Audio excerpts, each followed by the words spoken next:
the true teachings of Islam. On this day, the 10th of Rabi' al 1444, all praise is due to Allah subhanahu wa ta'ala. We thank Him, we seek His aid, we ask His forgiveness, and we seek His guidance. And we believe in Him, and we do not deny Him. And we are enemies of those who reject belief in Him. We bear witness that there is no one worthy of worship other than Allah subhanahu wa ta'ala alone without partner.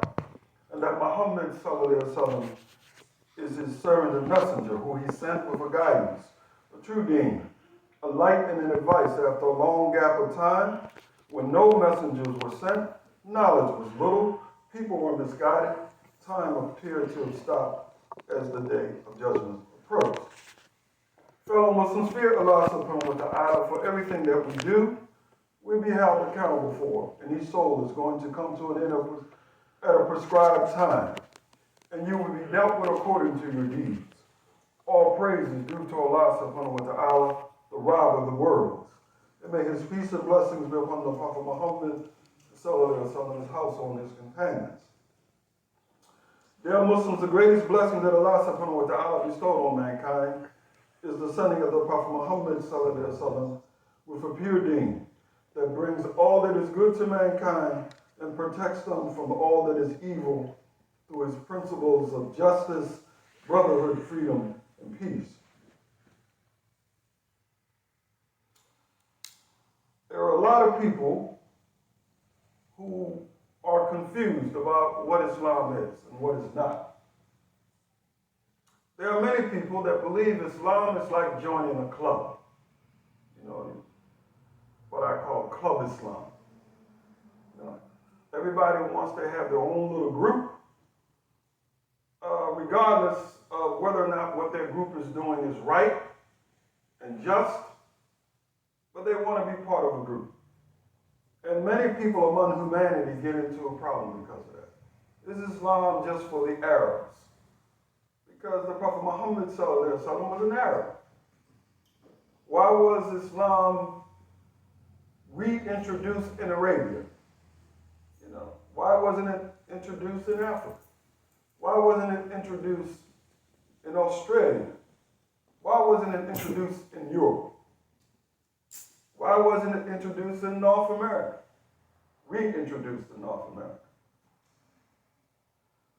These are things that human beings grapple with all over the world. What is Islam?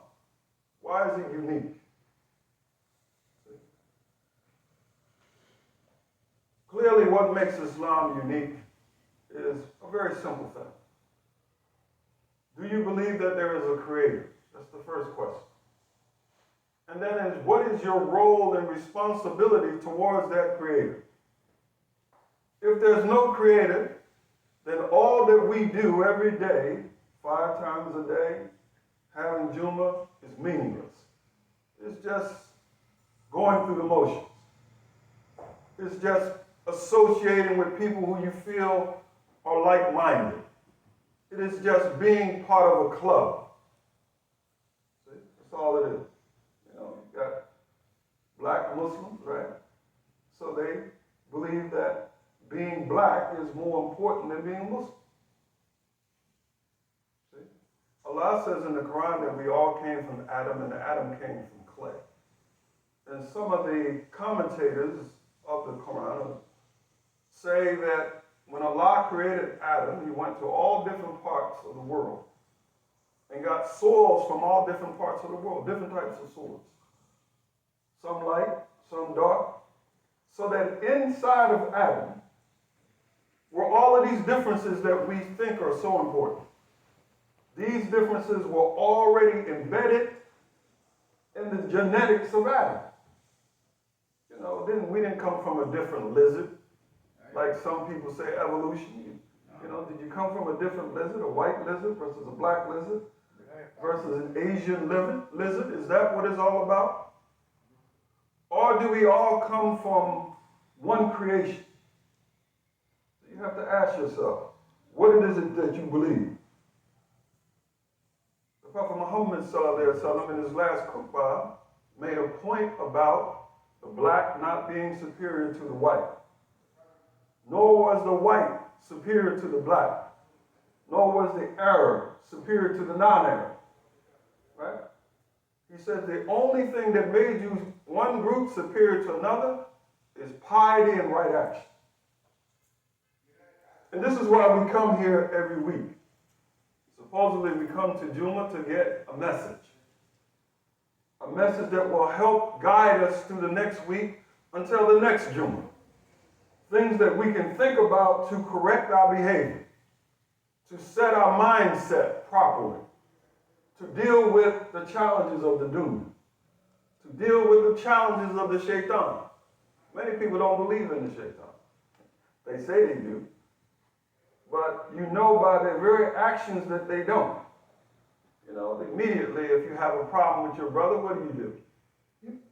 You don't stop before you fight and say, where's the shaitan? How is he trying to influence us?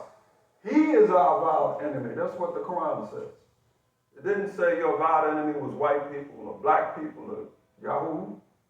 You got a lot of people who get stuck on the Yahoo. Right? They can't stand anything that the Yahoo do. Now, we should actually have a measure of compassion if the Quran is correct. We read Al-Fatiha, and it says, those what? Who Allah's wrath is on. And the commentator said that those are the Yahoo, and those who have gone astray. How many of us say, well, if he says those are going astray, and they represent the Christians, do you ask yourself, how did they go astray? What makes them astray? Right? Believing that one of the Rasuls was indeed the son of Allah, astaghfirullah. Just that simple thing. To believe that Allah subhanahu wa ta'ala had to die, come to earth, right? All the other Rasuls said you can't even see Allah. The Prophet Musa, may Allah be pleased with him, when he asked to see Allah, Allah told him to look at the mountain. And he looked at the mountain, and the mountain turned into rubble. And apparently he died for a few minutes or so. And then Allah restored him to life. Right? So how could Allah subhanahu wa ta'ala walk on the earth in the form of a human being? How could the human body contain Allah subhanahu wa ta'ala? Doesn't even make any sense.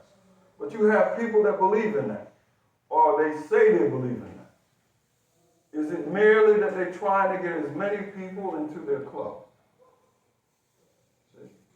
The Prophet Ibrahim, may Allah be pleased with him, wasn't concerned about being a member of a club.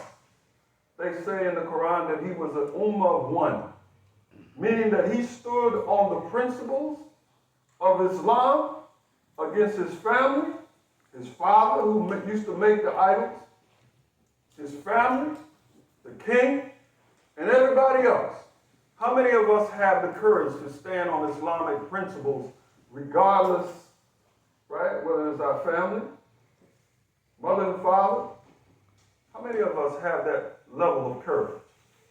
The prophets were sent here as role models. And the last role model was the Prophet Muhammad sallallahu alaihi wasallam. Right? Even though his uncle took care of him, did he become Muslim? No. There were people in his family that were fierce adversaries of the Prophet Muhammad sallallahu alaihi wasallam. You know, he grew up in a small town. Mecca is a relatively small town. You know, there's 1 million people today, but back then it wasn't that big. And he knew everybody, and they knew him. They knew the qualities that separated him from the rest of the people in the neighborhood. They called him Al-Amin, right? The trustworthy, the truthful. These are characteristics that he had before Islam. Right? He wasn't trying to be part of a club. When the Quraysh came to him and said, you know, we'll let you be the king. You can be the king. But you got to stop preaching this message. What was his response? He said, if you put the sun in one hand and the moon in another, he would never stop preaching this deen. ran him out of Mecca. He went to a neighboring town and they ran him out of the neighboring town. Did he crumble like most of the Muslims do today? We're afraid to implement Islamic principles in our businesses, in our interactions. You got some people that if you see them walking down the street and they're Muslim, they won't say Assalamu alaikum. They'll say, how you doing? Hey, what's happening? They won't even do something as small as that. Just a greeting. They won't smile. It's one thing not to have any money, right? To give someone in form of charity. But we know that just to smile is a form of charity. They won't even do that. But yet they wonder why Islam is being picked on all around the world. Because Islam has some principles that if you don't follow those principles, then we become anti-ambassadors of Islam. See, they look at us and say, hey man, people call themselves Muslim, and look at what they're doing. They drinking, they smoking, they doing everything that everybody else does. The only thing they're saying is that they're Muslim. What does that mean? I'm just part of this club. I'm not trying to implement any of the deen. Matter of fact, I'm afraid to implement the deen, right? Because I'm afraid that someone might look at me and say something's wrong. Think about what's going on in Iran today. You got the women in Iran saying, well, you know, I'm tired of wearing the hijab. I'm tired of listening, you know, having my husband or my brother or someone chaperone me. I want to be free, just like all of the rest of the people all over the world. See? But those people don't do very much research. It would be nice if the people in Iran and some of these countries that want to be like Americans would actually study America. Some of these people that want to be like the Europeans, maybe you should study the Europeans before you automatically embrace their deen. How are women treated here in America? Women are not treated very good here in America. They walk around half naked, people talking about them, saying all kinds of stuff. Right? In the military, which is one of the most important institutions in America, they say 30 to 40% of the women that's in the military have been sexually harassed. This is the military that they send to other countries to save them. If you're going to embrace this country's beliefs, you need to study it first. See? Just don't embrace it. You know, you think it's better? You think drinking is better? See what impact drinking has on the health of Americans. How many millions of dollars they spend in rehab. How many women have been abused and beaten up by their husbands because they were drunk. If you're going to embrace this deen, the American deen, you need to study the American deen before you just embrace it. Don't be afraid, because if you embrace it, you're going to have the negative effects of the American deen. See? If you're going to embrace it. If you're going to gamble, look at the effects of gambling in America. How many poor people spend all of their money every week? Thousands of dollars is being spent to try to win the lottery. Right? And those same people come to the Masjid and say, hey, man, you know, can you help me? And we say, wait a minute, man. How many times you go to the lottery? Well, I go to spend $10 a week. Well, last time I counted, it was 50 weeks in a year. So if you spend $10 a week, that's $2,000. So yet you're coming here begging for help, and you're very what? You're very deen. I'm not talking about religion. I'm talking about your way of life. Your way of life has put you at a disadvantage. Right? How many people eat pork and realize that pork causes all kinds of diseases?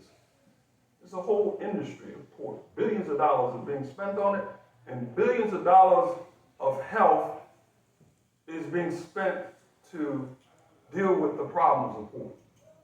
if you're going to embrace this deen of America, you need to study the deen. The same way you study the Quran and the Sunnah, you need to study this deen because you say, I'm coming here, I want to be an American. It's better than Islam. You got a lot of people that believe that it's better than Islam. For what reason? They say, well, look at the Muslims all over the world. Well, you may find out that the Muslims all over the world are not practicing their deen. See? We got people who are fighting, they call themselves Sunni and Shia. Me and the brother was talking just earlier this week about this Sunni and Shia stuff. The Quran says whatever happened at that time is on those people. Whatever happened between Ali and Aisha, may Allah be pleased with them, is a problem that they had. The only reason why we should know about it is so that we won't repeat the mistakes. Not to pick sides, not to say that one side is better than the other, but to learn from the mistakes of those people. See, they weren't the Prophet Muhammad sallallahu alaihi wasallam. They were just human beings. And, they made human mistakes. Do we want to continue to make those mistakes by taking sides? Then you got people that say, well, okay, you don't even want to talk about it. Don't talk about Shia and Sunni. Don't get into that fitna, right? Well, if you don't study things, then you might make the same mistake. See? You need to study it, not to choose sides, not to try to see who was right and who was wrong, but how can you avoid the problem, the fitna that we have? The Prophet Muhammad sallallahu alaihi wasallam foretold all of those things. He foretold it. He says this is going to happen in the Ummah. So it happened. So what are we supposed to do? Allah subhanahu wa ta'ala permitted it to happen. That's the other thing. If you believe in Islam, you believe that Allah subhanahu wa ta'ala is the source of all power. Right? So if Allah is the source of all power, even if there was their need to do it, he could have stopped it from happening. But he didn't. Why? Because it was a lesson for us today. Maybe there was 100 million people in the world back then. Now we have 8 billion people in the world. The need for us to educate ourselves is much greater than the need that they had. The need for us to understand what is right and what works and what doesn't work is greater than it was back then. The challenges of your kids in high school, the kinds of challenges that they have in middle school, the kinds of challenges that they have in grade school are much greater than the challenges that even I had living in America.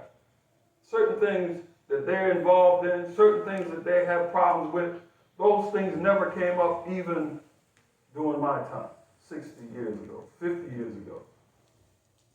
Right? The society now is out of control.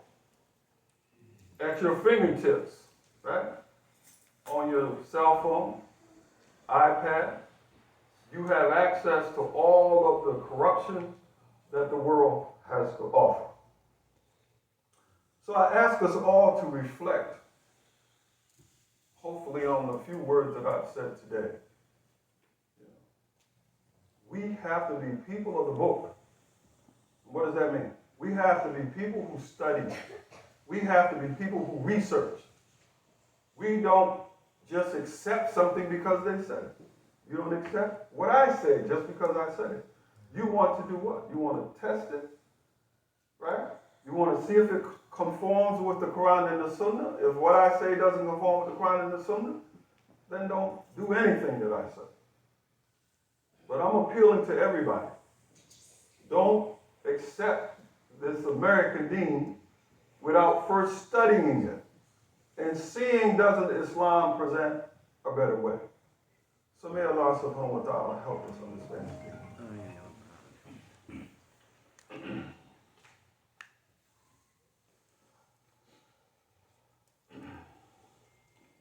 Alhamdulillah, Rabbil Alameen. One of the problems that many Muslims have today is what I call an inferiority complex. You look around the world and Muslims are being dominated by non-Muslims. The most powerful country on earth, right, can make up his mind in the morning that it's going to attack a Muslim country in the evening, and there's nothing that they can do. They don't have the power. Allah subhanahu wa ta'ala has given these people the power. And you have to ask yourself, why has Allah given so much power to these people? There's a test. After you've been dominated, will you give up your deen and say that their way of life is better? Or will you go back to your deen? After the test is over, what will you do? Many Muslims, after the test was over, they decided to become like these people. Right? And then we see the corruption spreading through the Muslim ummah. People who cheat. So what did you learn from the British and the Americans? I learned how to cheat. Right? What does the hadith say about people who don't give proper weights? Corruption spread. What did you learn from these people? That it's better to go out and date each other. What does the hadith say about dating and zina being spread? All kinds of diseases that nobody would ever heard of is going to follow. These were all predicted by the Prophet Muhammad sallallahu alaihi wasallam. Many of the things that we see today were foretold by the Prophet Muhammad sallallahu alaihi wasallam. So finally, brothers, I won't torment you, brothers and sisters. What is our job? Our job is to make sure that the end doesn't happen when we're here. We're trying to hold back the flood. We know that sooner or later, certain things are going to happen. They've been foretold. What we should try to make sure is it doesn't happen while we're here. That means we have to hold on to the rope of Allah. All of us. If we hold on to the rope of Allah, and Salisbury holds on to the rope of Allah, and the people in Baltimore hold on to the rope of Allah, and the people in the Sudan hold on to the rope of Allah, then the things that have been foretold to happen won't happen. But once we let the rope go, what's going to happen? Then the prophecy is going to be fulfilled.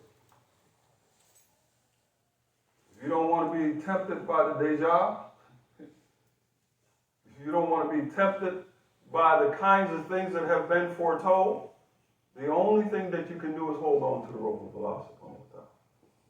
Now there are many people who listen to what I just said and say, this guy's out of his mind. What is he talking about? I'm saying that the only thing that protects us so that the end is not during our lifetime is that we practice this deen the way it's supposed to be practiced. If we give up on the deen and be like everybody else, if we turn this into Club Islam, it's a club, like the other people, then our Islam won't have any help for us. Allah subhanahu wa ta'ala is not going to help Muslims succeed if they don't practice the deen. Other people will get whatever they're supposed to get in this dunya. They don't have to believe. They'll get the wealth, they'll get the fame, they'll get all of those things. Because this is what Allah subhanahu wa ta'ala is giving them. But the Muslim is a different breed. If you say you're a Muslim, you're only going to succeed in this dunya and in the next life by practicing the deen of Allah subhanahu wa ta'ala. This is it. Now, if I'm wrong, we're wasting our time. How many brothers right now are on the edge of their seat waiting for the khutba to be over so they could go back to work? See? Why? Because if what I'm saying makes no sense, then you shouldn't even have wasted the time to come and hear the khutbah at all. You should have just been there making the extra money that you could make.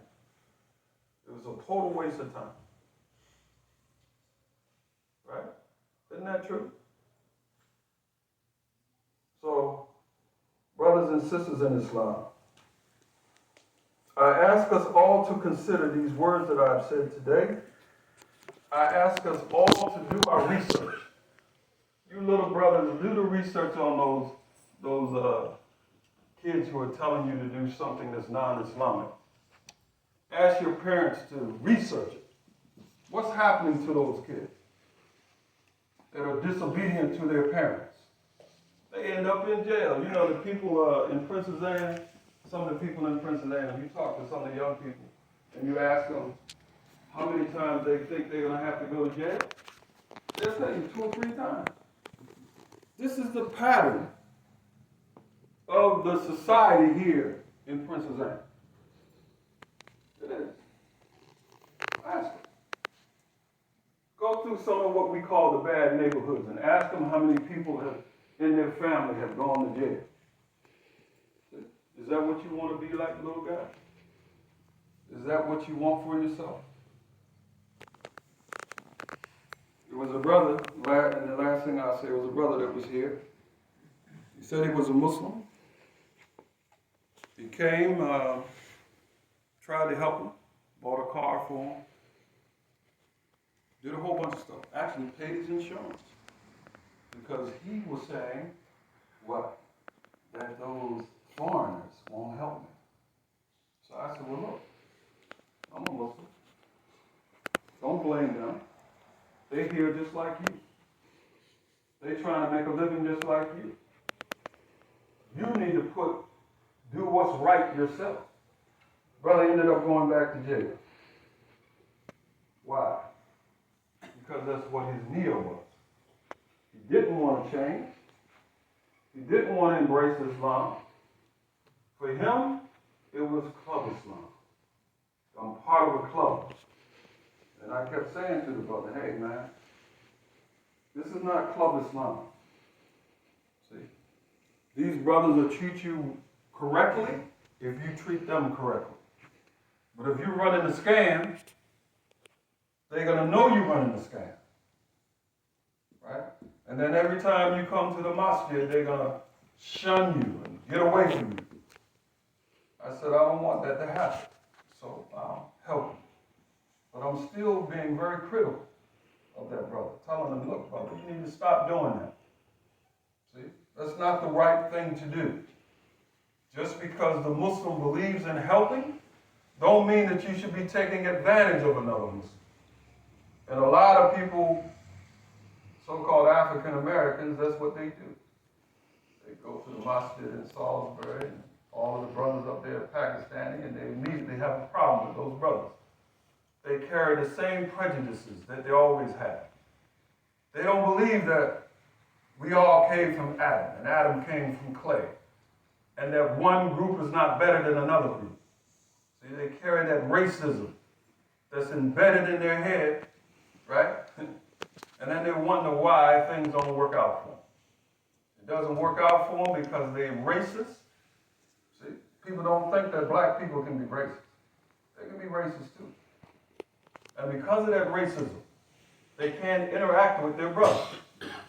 Whether the brother is from, I don't care where he's from, Kurdistan, he can be from Iran, he can be from the Sudan, he's still a human being. And if you deal with him as a human being, and come to him with the deen that was made for the human being, Islam was made for the human being. These other deens were made for their group. The Christians try to get you to join Christianity so you'll be part of their group. You look at the principles which they focus on, and they ain't got no principles. They were doing Halloween last week. How many of you brothers had Halloween, gave it to your gave candy to your kids? You thought it was all right, didn't you? That's All Hallows Eve. That's the worship of the shaitan. No matter how they make it sound, that's what it is. I read an article that said in Saudi Arabia they call it something else. Walking around with these costumes on. In Saudi Arabia, of all places. Are they that ignorant? That they don't know the origins of that holiday? And what that holiday means? and how diametrically opposed that holiday is to Islam. We say Ku'Allah wa Hajj. If you practice Halloween, you're saying that there's all these other things that you worship. You got another holiday coming up, Christmas, right? Has nothing to do with Easter. Nothing at all. Nothing to do with Easter. Right? The Christmas tree has nothing to do with Easter. The 25th of December has nothing to do with Easter. May Allah be pleased with him. If you don't do your research, you'll put a tree up in your house. Right? You're going to have a tree up in your house. You don't do your research. What's the origin of that? St. Nicholas. Who was he? You need to know these things. You just can't come here from another country and act ignorant. And finally, why can't you do that? Because what was the first surah that was given to the Prophet Muhammad? Iqra, read, recite. That has a broad meaning. It's more than just memorizing the Quran. It is understanding the Quran. It is understanding the implications of those ayahs that you read. Just don't read them real quick. Right? Make sure you understand it. So I end the khutbah today, inshallah, that I hope this has been helpful. And if it hasn't been helpful, then I pray that Allah subhanahu wa ta'ala will help me do better next time, as long as I'm here. So may Allah subhanahu wa ta'ala help guide all of the Muslims all over the world. Ameen. May Allah subhanahu wa ta'ala increase us in our understanding. Ameen.